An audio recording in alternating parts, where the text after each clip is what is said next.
Hi Zane, how are you doing? Excellent, thank you. Awesome. We are here today with Zane Korytko, and thank you very much for taking time to do the interview with us. We want to know a little bit more about you and be able to share with the community as well. So from the immigration standpoint, I know you do have a story, so we would like to hear a little bit more about your journey and you know where you coming from exactly and all your heritage. Sure. Well, first of all, thank you. Thank you so much for having me. Thank you so much for wanting to spend a little bit of time with me. You're not being forced to do this, so I think this is absolutely amazing. Somebody wants to come and talk to me, so this is great. In all sincerity, my story, my family story is very similar to what most family stories are in in Canada these days. My mom immigrated from the Ukraine, which at the time happened with the borders the way they were, was Poland, right around 1925. And she immigrated with her mom and her sister. Both her dad and her brothers had come a year before to Canada, and she arrived in Halifax at Pier 21 of all places in the summer of 1926 with I think $3 total in their pockets. As they arrived, she was put on a train and ended up in Montreal, and the Ukrainian community in Montreal at the time was quite a strong one. So through the Ukrainian community, my mother met my dad, and over the years, it was kind of it was a relationship that was born out of the cultural aspect of being Ukrainian. So being a minority in a minority in a minority, if you can kind of understand that. Ukrainian Anglophone in a Francophone, milieu. So very, very different reality from what my mom and dad were used to, but it ended up working out really well, and they were married for a little over 50 years. My dad and mom got married, and we were raised in Montreal. And as they say, the rest is history. Myself and my two sisters, I was the last, so whereas my mom tried to teach Ukrainian to both my sisters, she gave up by the time I came around. I was, I think, a bit of an accident, as she likes to say. So 5 years later, she didn't want to, she barely wanted to speak to me in English. So at that point, it's a miracle that I'm talking to you right now. No, the next question would have been for me to ask, do you know any words in Ukrainian? No, I know nothing in Ukrainian. No, I know nothing. I'm completely ignorant in Ukrainian, and that's not my own will. Like, I would love.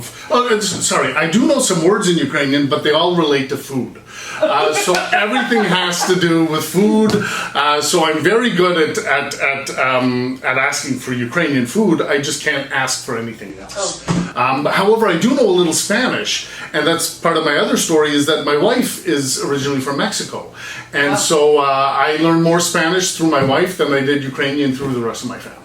Wow, that's actually very interesting. You're going from one culture to the other. I'm going all over the place. That's amazing. That's amazing. So you will know more Spanish than actual Ukrainian. Si, señorita. Oh, perfect. There we go. That's about all I know. I can also order a beer and go to the bathroom. That's about it. Not much else. Sorry. So born and raised in Montreal. Yes. You're in Moncton. So I know there is quite a journey there too. You're also the CEO of YMCA of Greater Moncton. So please tell me a little bit more. How did you end up with a Y in Montreal? How did you end up a CEO here at Moncton? Again, I think it's quite a story there too. There is. This is before child protection really took hold in the YMCA's. So my mom used to take me to the Y when she wanted to do fitness classes. Okay. So my mom would go and do fitness classes, and she would usually put me in a corner. and just make me sit there with the explicit instructions not to move or I would get in trouble. And I knew what that meant, so I knew not to move. I want that in the... But over the years, or over the months of sitting in a corner, it's hard for a 5-year-old to sit in a corner for 45 minutes or an hour while, So I tried doing the classes with my mother, and that didn't go over very well. So then they put me helping out the cook. So my first volunteer job was at the YMCA in Saint Laurent in Montreal, and I was helping the cook peel carrots. So that's how I got exposed to the Y and became a volunteer. And then over the years, I learned to swim at the Y, I did day camp at the Y, I became a day camp counselor, and I slowly worked my way up in the Y. Because for me, at the end of the day, the Y was my home. And just as much as my regular home, I had my family there, I had my friends there. I guess at the time the CEO was more like the father figure to me. It just had morphed into that kind of community center for me. So through the years, I volunteered and worked both part-time and then a little full-time. And then I decided I was going to get a real job.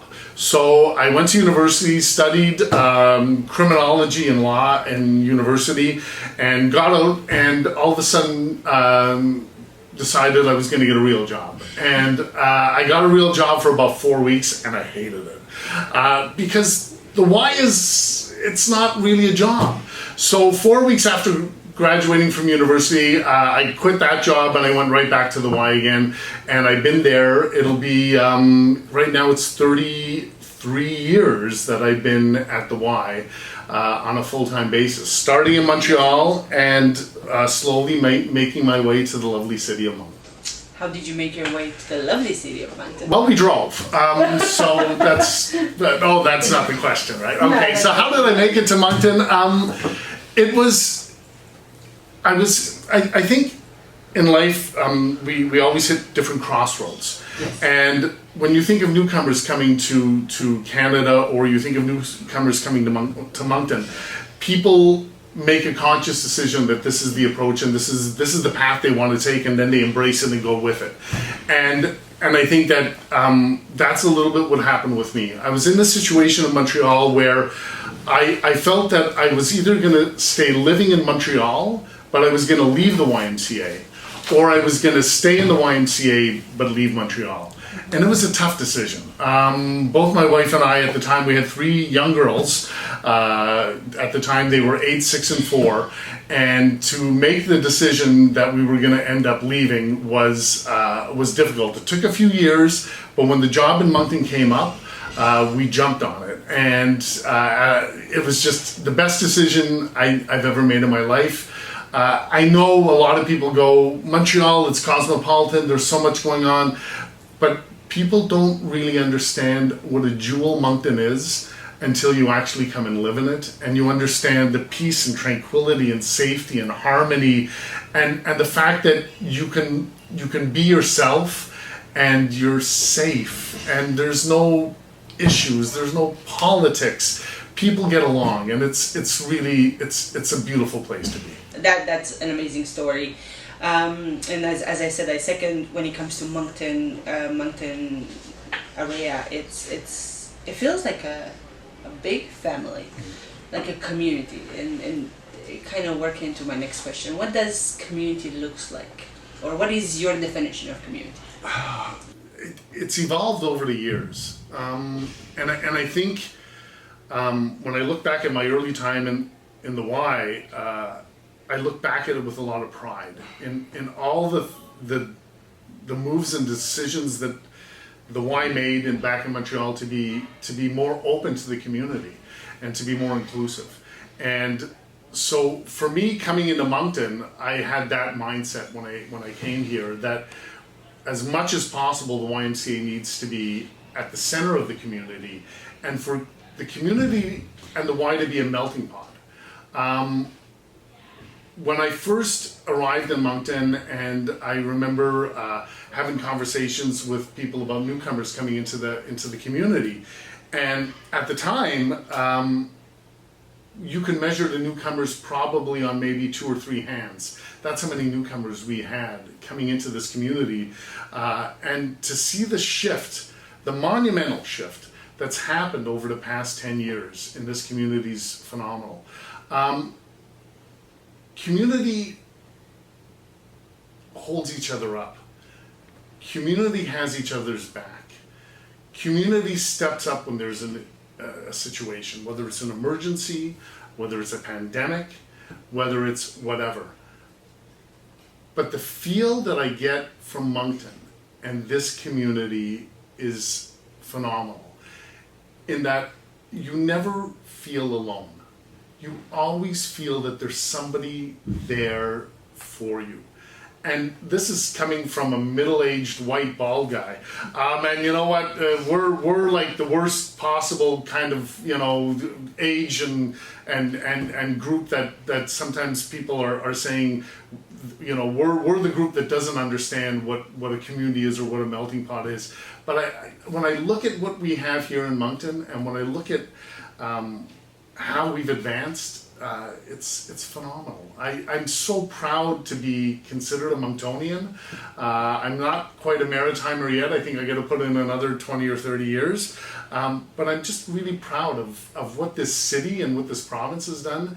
And because of that, what the Y's been able to accomplish, and not just from a programming perspective, but from a community outreach perspective, to taking on difficult stances that people don't always understand, but I think in the grand scheme of things, that's exactly what we need to be. Absolutely, and just to kind of continue on the conversation, a better way to see the community is growing and the multiculturalism growing as well. You're opening a new Y, so I can say this one can no longer handle the same amount of people. Exactly. Because we're no longer the same amount of people. So you're opening a new Y. You know, hopefully that one will fill up, and we'll open another one in the future. When I first heard about the Y opening, like the second one, and you know, growing, I felt like truly, wow, we're getting bigger. Because you know, you don't realize every day what you know, who's around you and what cultures are around you and things like this. So when you hear about new business opening and new locations are opening, it's a true kind of wake up call. It's a need. And that tells me it's a need in the community. Yes. And for people to embrace what we're doing in the North End, to rally behind the cause, to want to help us, whether it's through volunteer hours or through a physical donation or just through moral support, it's amazing. I have a poster up on my wall that says it takes a community to raise a child. And I truly believe that. And for me, the YMCA is part of that community. Because as we know and as we see, there's lots of people that come into this building on a day-to-day basis. Some people go upstairs, they get on the treadmill, they put on their headphones and they walk out, and that's their level of participation. Absolutely. But for a lot of people, this is that home base that grounds them and that gives them a sense of community. One of the things we struggled with when we reopened this building was, how do we include community still in this building when you have to social distance and wear a mask and everything else? Yeah. And we're still struggling with that. But at the end of the day, I'm proud to see what we've accomplished in the 2 months since we've reopened. So, and I've also seen YMCAs that have lost up to 80% of their members. And I'm blessed. I'm blessed to be in a community that fully understands the need of community in a neighborhood. And that really impresses me, and it makes me feel good. And it makes me feel even better about moving here 15 years ago. And it makes me really look forward to my retiring and living here until the end of my existence, because it's such a terrific community to be in. Absolutely. A very important point, you touch many points, but one important point is the community needs a why. And I feel I will describe the why as a nuclear who literally just attract everybody, and that's where the community grows. I think it's a huge challenge because as a member myself, I will walk in through the doors and I will hug like 20 people. Mm-hmm. How do you manage that through those, very trying times with COVID and exactly what you said, the community is there and this is what the why is truly about and helping each other and embracing each other. That challenge itself, how do you guys deal with it? Because the first thing I saw, 5 members and I'm like, I want to hug you. Yeah. I want to hug you too. It's true. That didn't work. So It didn't. did that affect you in a business level? Oh, it was horrible. When we made the decision to close, it was one of the hardest decisions I've ever had to make. I've lived through ice storms, massive power failures. I've lived through pretty much everything at the Y. But I've never encountered what we encountered that happened so quickly. And literally, it wasn't decisions that you needed to make weeks ahead of time. You were making decisions minute by minute on what was happening. And the thing that hurt me the most is I knew that we were affecting people's lives. By closing our building, we were affecting people's well-being, people's sense of sanity, and people's mental health as well. To not be able to come in and see their friends and hug their friends and give a high five or encourage somebody in the pool or be part of a +1 program or go and walk into the Adult Day program and see all the wonderful participants, we affected a lot of people. And that weighed on me heavily. It weighed on me knowing that, number one, we had to lay off a lot of staff. We had to let a lot of volunteers stop volunteering. We basically weren't here when people needed us the most initially. And that hurt me a lot. So when we saw that there was an opening and we could slowly start reopening, we pounced on it. We were the first Y in Canada to reopen because it was the right thing to do. And I felt so horrible for the people. I'd get emails, I'd get phone calls from members saying, I miss the therapy pool, I miss the swimming. I need it for my physical well-being. And I know there's a lot of members that suffered not seeing their friends for 3, 4, 5 months at a time. So I hope we never have to go through this again. We're taking all the precautions necessary. Thank God, I have an amazing board of directors that supported us and an amazing core staff that basically kept this building going throughout our period that we were closed. I hope I never have to experience that again, and I hope that the lessons we've learned now will make us stronger moving forth. So during the closing, were there any programs for the public that were still opening? And I heard that there were some, Yeah. and that's the reason why I'm asking, what exactly were they doing and how they were implicated with the community to try to help? Sure. Well, there was Reconnect, and Reconnect is our biggest one, along with the Ambassador Program and the Sun Program. So basically, any service towards people who are homeless, on the verge of homelessness, or who just needed a helping hand, we were running. So throughout the pandemic, we never stopped. We had a team of 7 staff that were on the streets, working with the homeless, making sure that they were safe, making sure that they had proper shelter, and we had a core group of staff here at the Y supporting them in whatever way we could, whether it was giving them gift cards, whether it was finding a solution to a problem that was ongoing. We were on the floor making sure that we were doing it. Plus we had a core group of people in this building, getting this building ready so that when we could open right away. So we had a kind of a combination of things happening, but it was so lonely. Walking in this building, where normally you hear kids yelling and seniors yelling and, well, pretty much everybody yelling on a regular basis, to walk into here where there was nothing. Yeah. It was quiet. There was days I would be in here by myself. Wow. And that feeling of loneliness that accompanied it is something I hope I never have to encounter again. I hope so too. I missed the why. So one last question. What is your advice to newcomers, to new immigrants arriving to Moncton, New Brunswick? Great question. Get involved as much as possible, even though it's hard. And I say that as an introvert, as somebody who has a difficult time going out and meeting people. It's really hard to do. And coming in as a newcomer with maybe not a good grasp of English and French, and coming from a different cultural background, it must just feel like you're being bombarded with 150 things at once. But the effort's worth it, because the people are warm and caring, and they want to get to know you.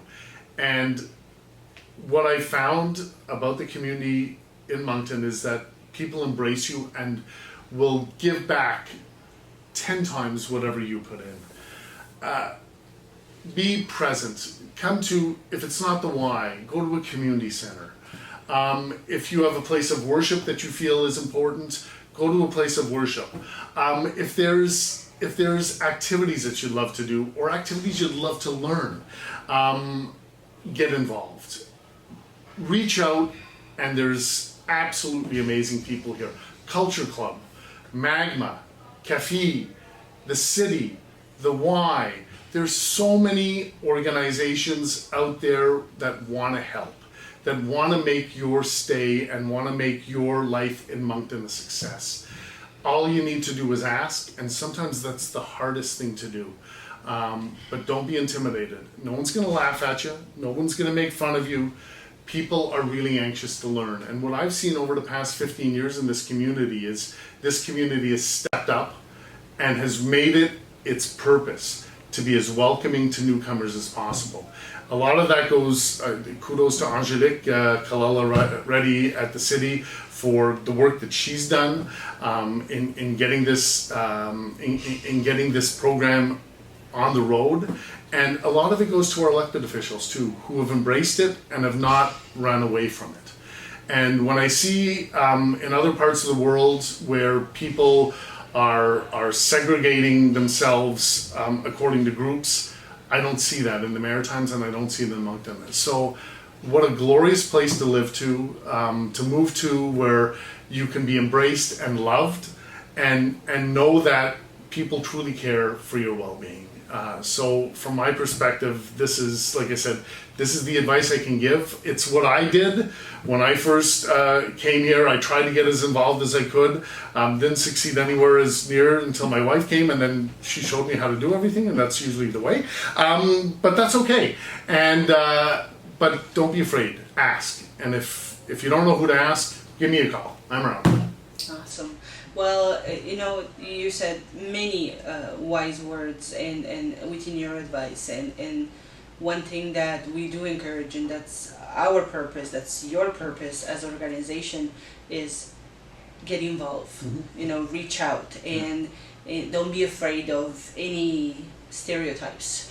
And that's why we connected with YMCA, yeah. and we're hoping in the future is a lot of work. And with the new Y, the glorious thing is that it's at the public's disposal at any time. So if Culture Club wants to come and play basketball, which I noticed you guys have done in the past, maybe we can get somebody to help teach some skills too, which might help a little bit, because I noticed a couple of the shots weren't going exactly where you wanted them to go. But that's my that's my basketball skills too, so I'd fit right in there. But if it's anything, that's I think the glory of whether it be, like I said, Culture Club or Magma or Café, is just get involved. Get involved in something, and inevitably you'll be part of a group. Absolutely. Well, I want to thank you very much for taking the time. It was a pleasure to interview you today and to find out a little bit of your background and where we're standing with the why. And I'm happy to see it's up and running. It is a true pleasure, and I want to thank you again, Zane, for having the interview with me. My pleasure. As you know, Elena, my door's open. Come by, pop your head in. Folks, if you want to come by, have any questions, come and see me. More than happy to help out. And like I said, thank you so much for taking the time with me and listening to all my dribble over the past 45 minutes.